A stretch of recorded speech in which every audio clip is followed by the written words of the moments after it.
Okay,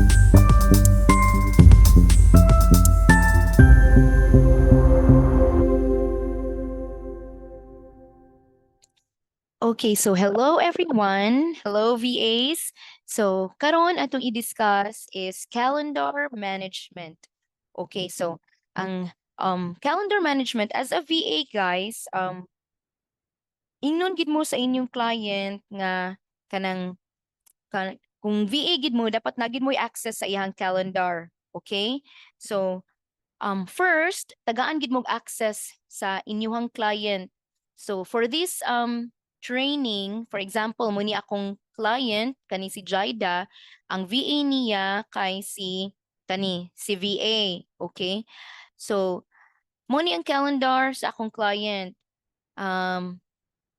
Let's just delete this para sa training kaya ato ning i-anoon niya. Okay. So now, okay. Tagaan na to og calendar access akong VA. So what are we going to do? Okay, so kanimo man ni akong calendar. Akong i-click settings and sharing. And then let's just go down. Okay. Tara. Add people. Okay, so for the sake of this training, ako sa itong delete. Okay, so add people and groups. So i-add na ako akong VA. Okay?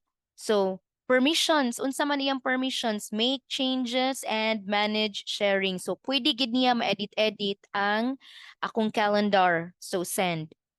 Now what will happen pag ingon ato na send na nako guys? Okay? So pag na-send na nako kani si VA moadto ta sa iyang email, matagaan ni siya notification automatic. Okay?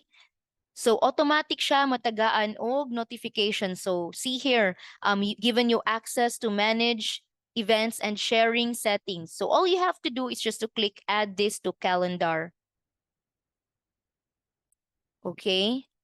So moadto ko sa akong VA. Wait lang. Kani mo anhi ko sa akong VA coach. Okay, so add this to calendar kay mo man ni akong VA. Add. Now, nakita na nako ang na-view na nako mo ni ang calendar sa akong client, di ba? Kani siya kaning purple. So actually, pag abot ni guys, pwede ninyo ma-change ang color. Gusto ko orange, gusto ko kana, but let's just leave it as it is. Okay, purple.